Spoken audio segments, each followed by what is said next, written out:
Un coup d'État au Dahomey. Nous l'avons appris cet après-midi, il a eu lieu cet après-midi d'ailleurs. Le président Ahoma Degbe a été renversé aujourd'hui par l'armée.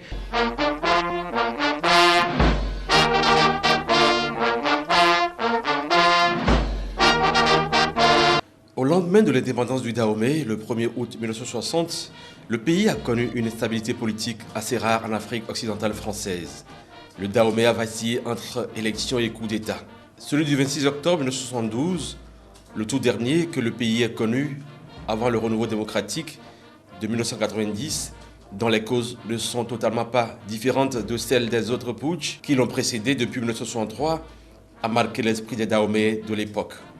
En effet, le coup de force du 26 octobre 1972 au Dahomey est aux yeux des analystes politiques la conséquence des rivalités tribales et interrégionales et des difficultés économiques d'alors du pays.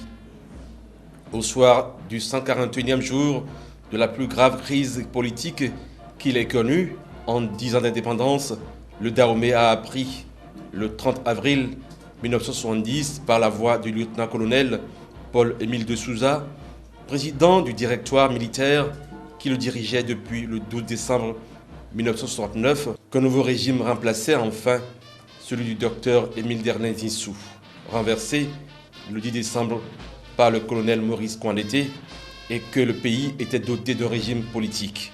Ainsi, les trois grands leaders civils du Dahomey, que sont Hubert Koutukou Maga, Justin Tometi Ahoma Degbe et Souroumigan Apiti, qui se trouvaient en exil jusqu'en décembre, étaient désignés pour siéger collectivement à la tête de l'État dahoméen à partir du 7 mai 1970 au sein d'un conseil présidentiel. Chacun des trois membres du nouveau conseil présidentiel en assurera à tour de rôle la présidence et donc celle de l'État et du gouvernement. Hubert Maga, qui fut déjà chef de l'État du Dahomey de 1960 à 1963, sera placé à la tête du pays du 7 mai 1970 au 7 mai 1972 pour un mandat de 2 ans.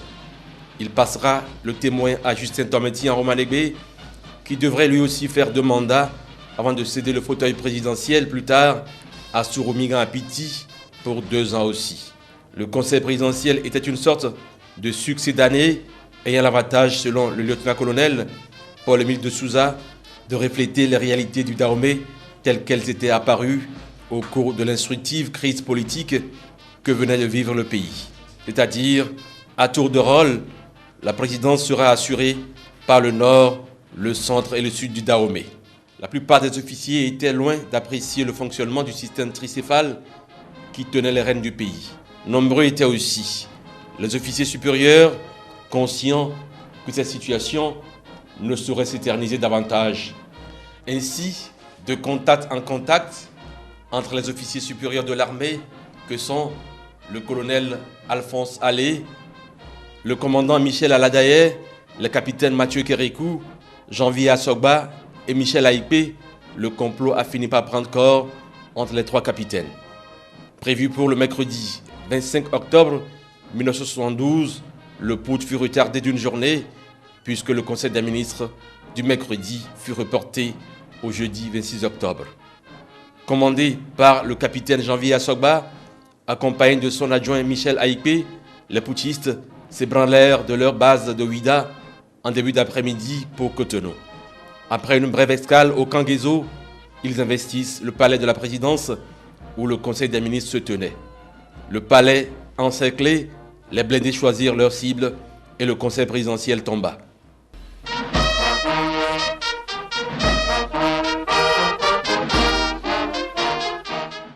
À Radio Dahomey résonnait de la musique militaire. Après la réussite du coup d'État, Mathieu Kérékou fut désigné pour lire la déclaration. L'armée s'engage solennellement à donner au peuple dahoméen l'espoir d'une aube véritablement nouvelle. Vive l'armée, vive la révolution, vive le Dahomey, Cotonou, le 26 octobre 1972.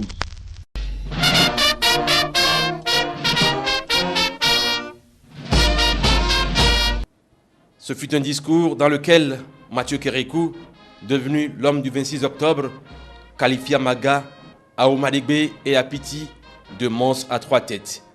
La formule du conseil présidentiel pour les putschistes est providentielle pour ceux qui ne se conçoivent dans la nation qu'à la tête de l'État. Ce que nous reprochons, c'est le système. Le Dahomey ne peut pas avoir 3 présidents.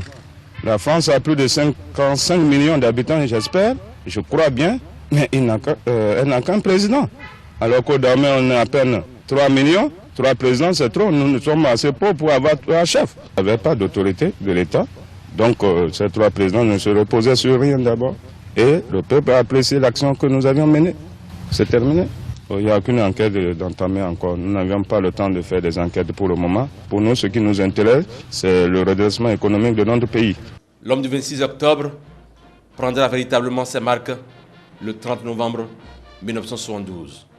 La branche ne se cassera pas dans les bras du caméléon. Le Dahomey sera commandé et dirigé par le gouvernement militaire révolutionnaire dans la sagesse et la dignité.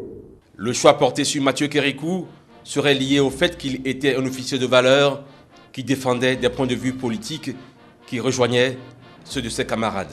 Il présentait le meilleur profil pour faire l'unité autour de sa personne et défendre la cause qui a conduit à l'évincement du conseil présidentiel.